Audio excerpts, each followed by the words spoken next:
అందరూ లక్ష్మీ కటాక్షం కోసం ప్రాకులాడుతుంటారు. కానీ ఆ తల్లి ఇచ్చే ఐశ్వర్యం వెనుక ఉన్న అసలు రహస్యం మీకు తెలుసా? విష్ణుమూర్తి ఆ తల్లికి ఇచ్చిన వరంలో ఒక అద్భుతమైన మెలిక ఉంది. ఒకనాడు లక్ష్మీదేవి స్వామివారిని సేవించుకుంటూ, నేను కోరుకున్న వారికి ఎంతైనా ధనాన్ని ఇచ్చే అధికారం నాకు ప్రసాదించండి అని స్వామివారు సంతోషించి తథాస్తు అన్నారు.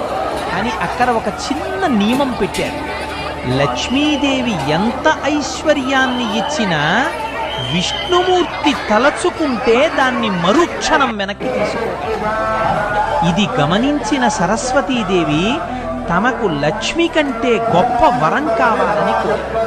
అప్పుడు స్వామివారు, తల్లి, నీవు ఇచ్చే జ్ఞానాన్ని మాత్రం ఈ సృష్టిలో నేను కూడా వెనక్కి తీసుకోలేను అని వరం